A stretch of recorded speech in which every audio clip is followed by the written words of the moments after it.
This iMessage chat took place on the evening of July 1st, 2019.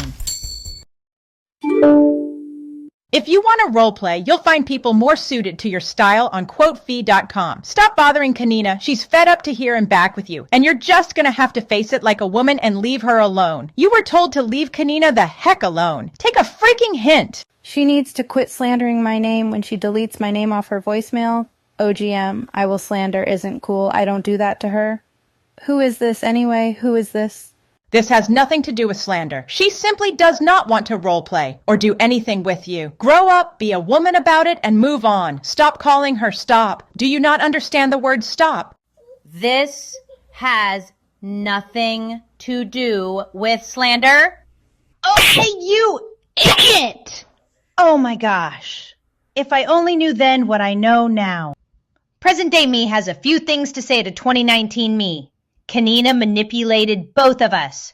She's not the poor little perpetual victim and damsel in distress trying to fight her way out from under anyone's control like she wants everyone to believe. She's a covert narcissist type who uses people and then throws them away when she can't use them anymore, and she finds someone else she can use instead. Only she's never done with the last person she chewed up and spat out.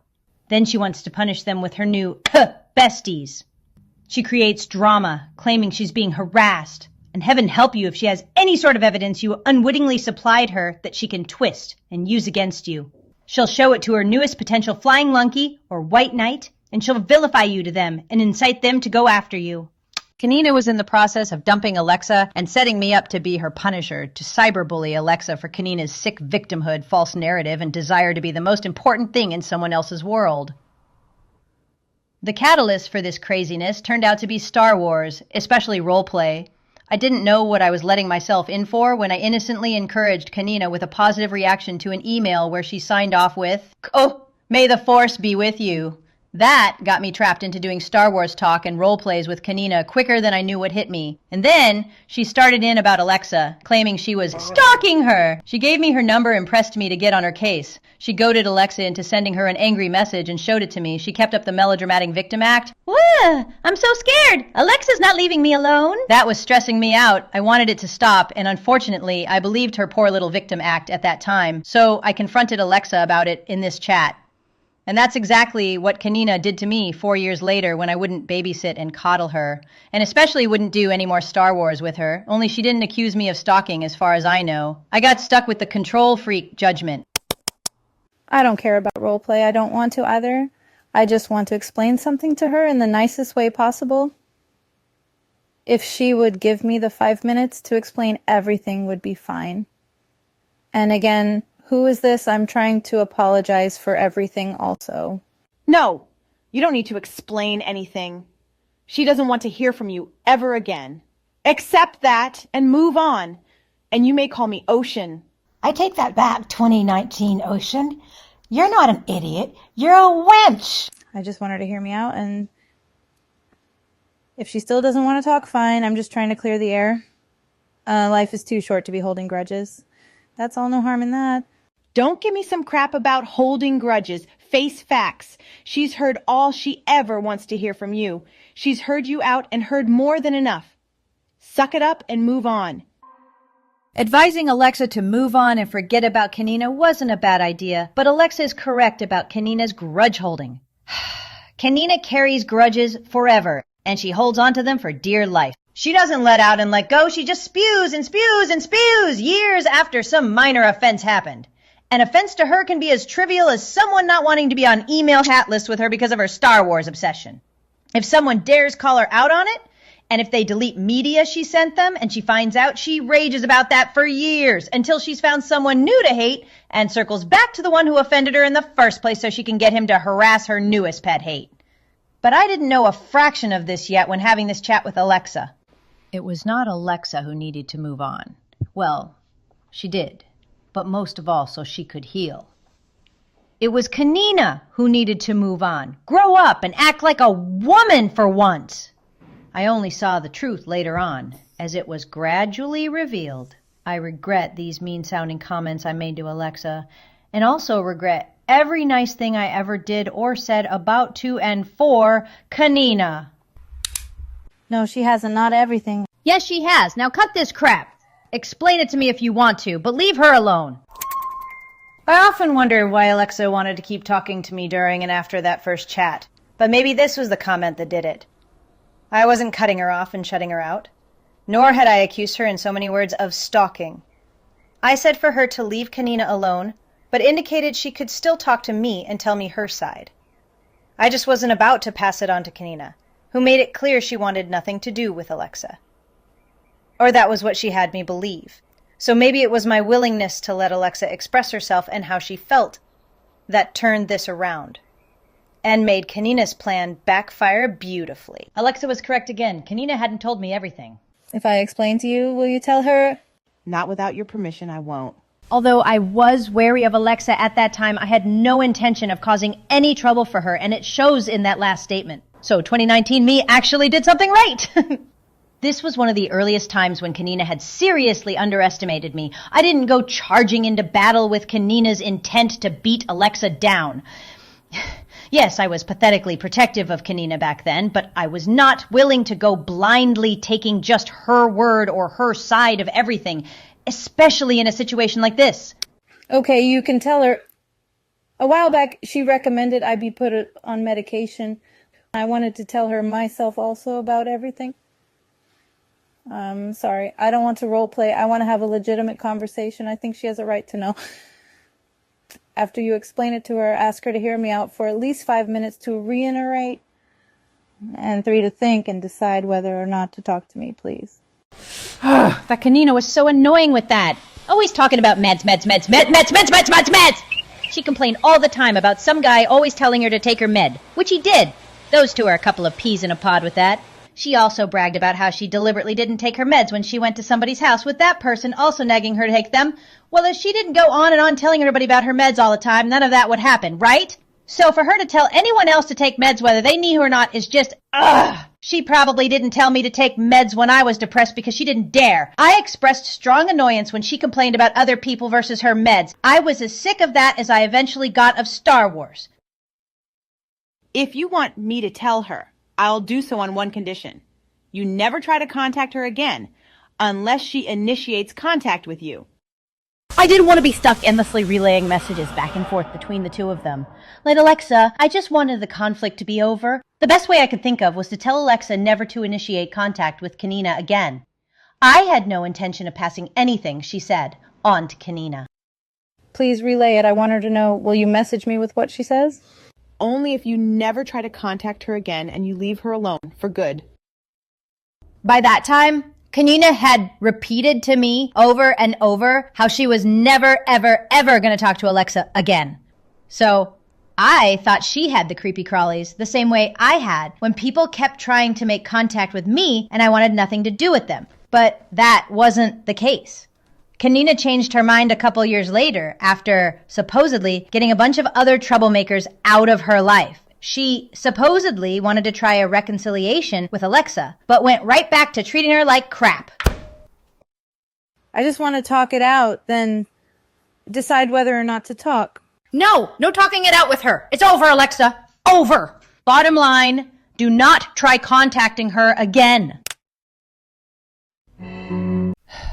It's true. Sometimes it gets to a point where continuing to communicate just makes things worse, and it just isn't worth the hassle and heartache. And I'd already said a number of times for Alexa not to push it, so I was really getting impatient and annoyed by her persistence with this.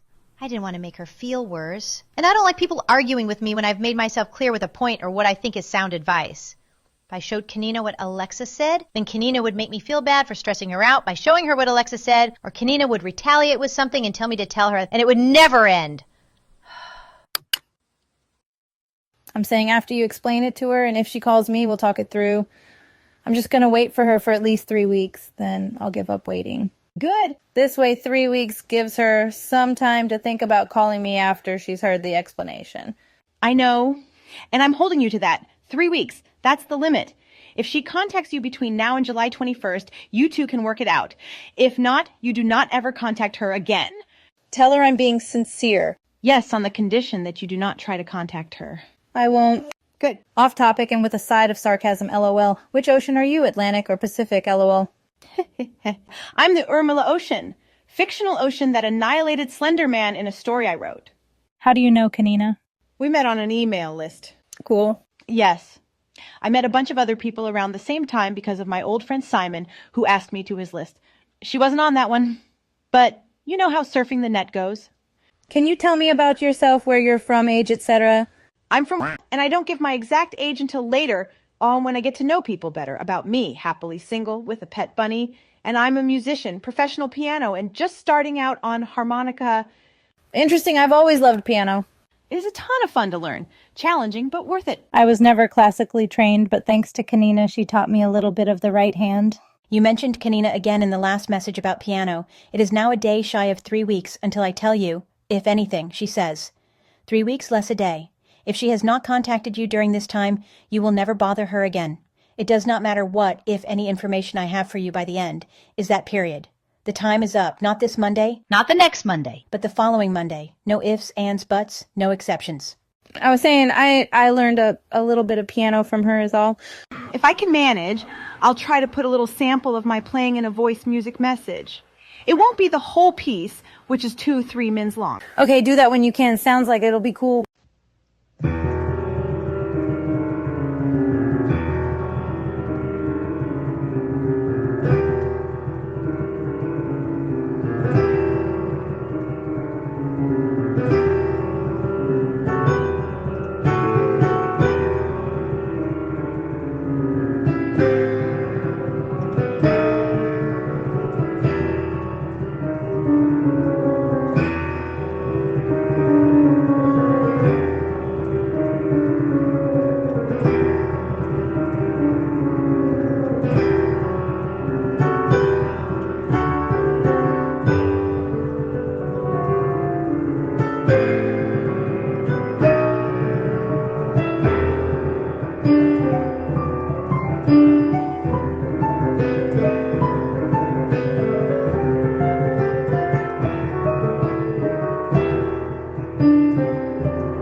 What piece is this? You are playing it beautifully. Nice job.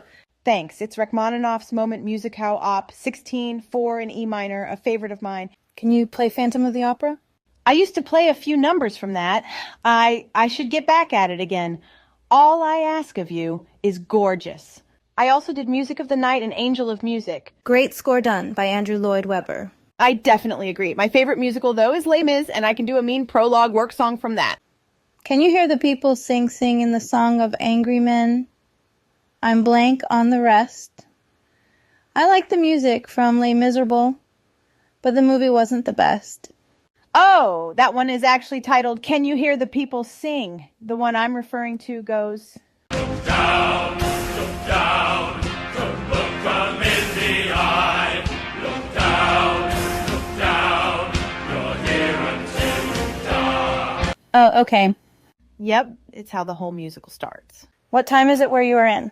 I should get back to On My Own Again, another gorgeous song. I like the music in Rent. And Wicked, too. I Want to Go Out Tonight is my favorite song other than Seasons of Love. My favorite music is Chopin's Etude Opus 2512, dubbed Ocean. From Wicked As Long As You're Mine, Elphaba and Fiery, Furio asterisk. Hey, cool. What time is it for you? It is 10:25 p.m. What time do you usually head to bed this way? I don't text you past a certain time. Oh, you don't need to worry about that. My body clock can't keep to a schedule, especially when I go through night owl periods of editing files, heavy piano practice, etc. If I can't answer you, I'll get back to you later when I can. My computer/iPhone always alerts me when there are messages waiting. You sure I don't want to disturb you when you want to rest? I'm sure, but I will let you know if I need to rest. If I just have to go because something else has come up, I'll just not reply until later when I'm free. For example, if I have to suddenly dash out the door, I'll just shut my comp quickly and split. But if I want to sleep, I'll let you know I need to crash for a while. How's that? Okay, that'll work. Cool. So if we talk at some point after we get to know each other at, say, 3 a.m., that would be okay. I'm saying 3 a.m. for an example. Yes. Can I FaceTime you tomorrow? Yes, you may. Okay, thank you. You're welcome. What time would be best? I really can't say. I don't have any plans for tomorrow, so let's leave it this way. If I'm available, I will answer. If not, I won't pick up. You won't be disturbing me either way, because when I'm not using my devices, I turn them off. How's 11 a.m.? That'll 9 a.m. for you. That's fine.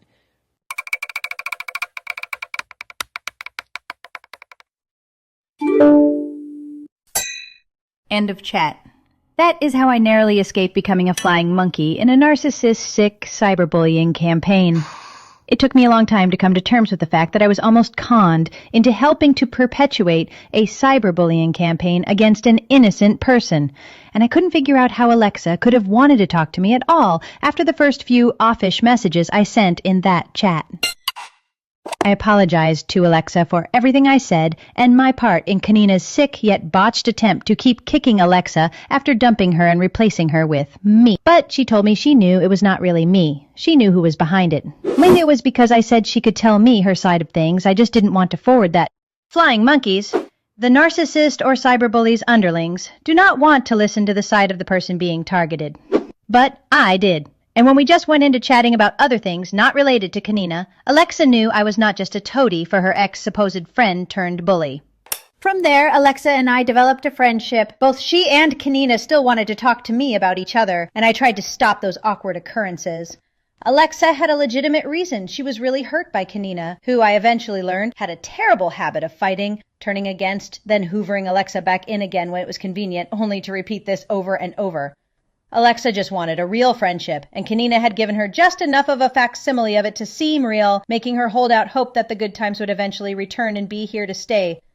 So when Kanina struck up a fake friendship with me, I did not appreciate her saying, "I'm so glad to have you as a friend instead of Alexa." I did not want to talk to her about Alexa, who was nothing like what Kanina had claimed she was. I finally blew up at Kanina over this and told her to knock it off. I was not a replacement for Alexa, and our friendship was none of Kanina's business. She still bashed her on one of her chat groups, but then she did the usual, "Sorry, Ocean." Arrgh!